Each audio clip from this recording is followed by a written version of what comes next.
The LG Wing is probably one of the most unique devices we've seen all year, or maybe even of all time. It's one of those devices that, well, blazes its own trail without really stopping to ask for directions, and I'm all for it. This is a pre-production unit sent to me by LG, so it's not a retail unit. The durability test has to wait until that comes out, like we always do, but the hardware is finalized, so we can take it all apart to see how it works. Huge thanks to LG for sponsoring this video and sending over the Wing. Rather brave of them since I've never opened up a phone like this before, and there's a pretty good chance it won't survive. Let's get started.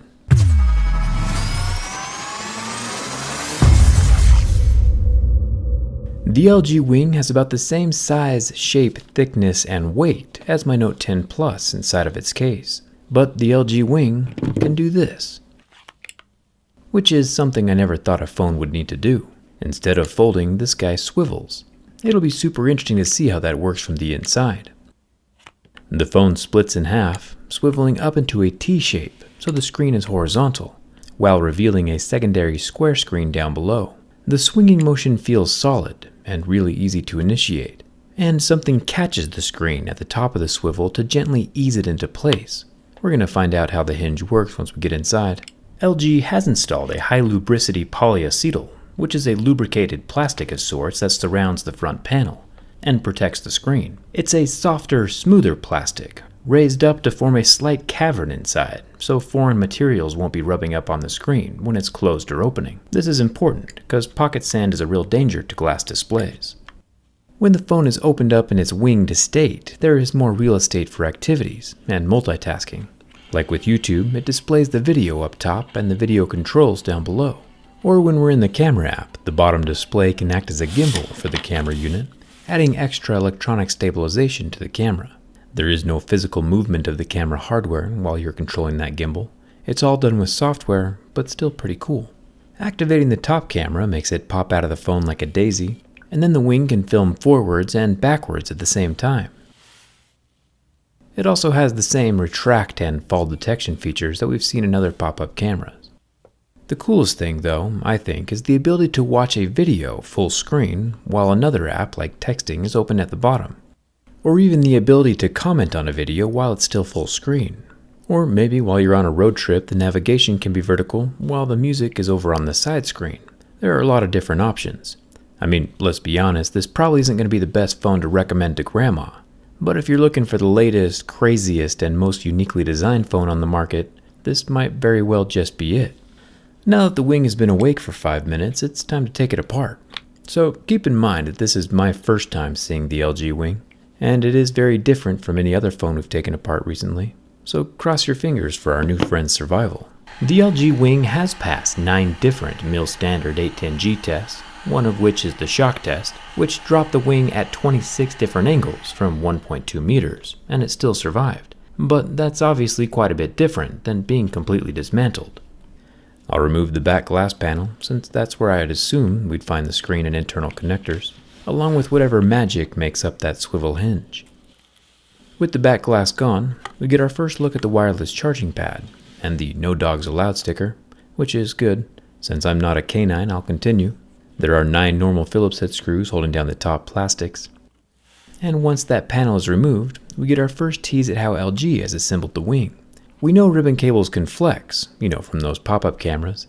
And this ribbon cable controlling the screen goes through the PCB and rotates gently with the display inside of its large smooth circular opening.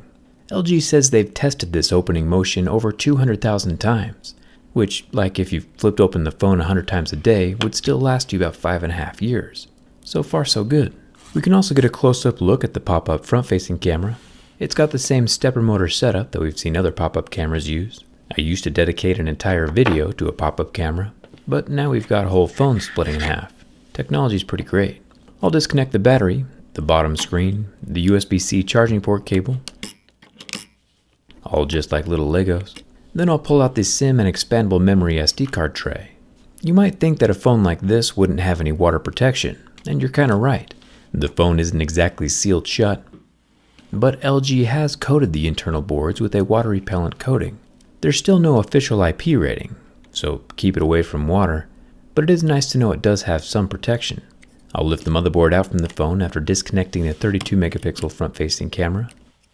There are 3 rear-facing cameras, the 12 megapixel swivel camera up top, a 64 megapixel main camera, which does have optical image stabilization, and a 13 megapixel wide-angle camera down at the bottom.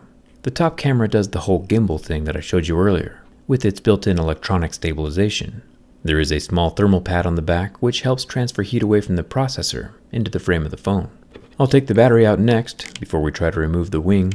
There is an incredibly reasonable amount of adhesive holding the battery down. No magic pull tabs, but it does pop up easily with my pry tool. Thumbs up for that. It has a 4,000 mAh capacity. We have a few more revelations about that hinge from this vantage point. The little doohickey that cushions the hinge opening is right here next to the display ribbon. It's the smallest hydraulic damper I've ever seen. Hydraulic shocks are common on trucks and off-roading vehicles to help cushion the impact of the vehicle while off-roading. And here we have the babiest of the baby shocks inside of the LG Wing. If we can get an "ah" down in the comments, that would be great. We'll get a closer look at that guy in just a second. In order to get the front screen off, I imagine it has something to do with these 6 large Phillips head screws. After those are gone, I can tell the screen wants to come away from the phone, but it's still connected somehow. I'm trying to be gentle since I never really asked LG if they wanted this phone back alive or not, but they also didn't tell me how to open it, so here we are. After a lot of unfruitful jiggling and wiggling, I realized that the screen itself had a little hole in its sliding mechanism, kind of like how we would find in a hotel room chain door lock. And once I got those internal screws removed, it gets loose enough so that the hole can be lined up and popped off the body of the phone. I used to, tell my mom that video games would help me learn problem-solving skills that I could use as an adult, and I don't think this is exactly what she had in mind, but I'm still counting it.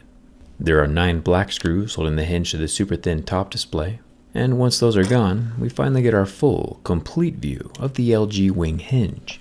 The rest of the hinge components are riveted together, which makes sense, because what's left inside are 2 pretty powerful springs.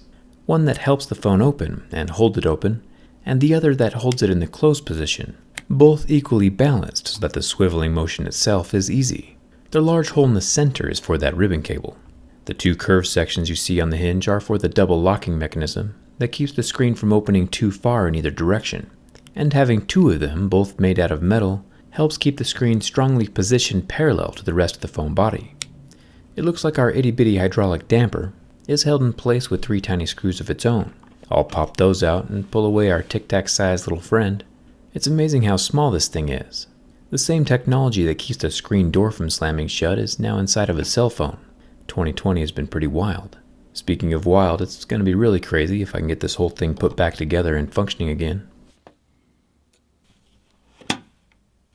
I'll feed the top display through the hinge and get that screwed down. The top display is 6.8 inches, and the bottom display, which is still attached to the frame, is just about 4 inches. Getting the curved metal guiding slot in the screen lined up with the metal post on the phone body is probably the trickiest part of the reassembly, but once I feel it get clicked in, everything else just falls into place, exactly how it should. And I can attach the spring portion of the swivel hinge back to the frame from the inside. Everything else is relatively normal, just like a regular phone. The motherboard goes back in with this pop-up camera, and all of the little Lego-style ribbon attachments get clipped in. I'll lay the battery in place and get the wing screen ribbon connected. Then I can attach the wireless charging and protective back plastics with the screws. And trust me, I'm just as surprised as you are. The whole thing still turns on and functions like normal. Not too shabby. I'm impressed at LG's leap of innovation. The Wing brings some exciting diversity to an otherwise rather boring sea of rectangles, and I think it's pretty cool. I'm curious to hear your thoughts about the Wing down in the comments.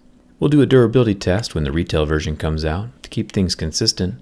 I am glad that LG gave us an early look inside though. Hit that subscribe button if you haven't already. Come hang out with me on Instagram and Twitter. And thanks a ton for watching. I'll see you around.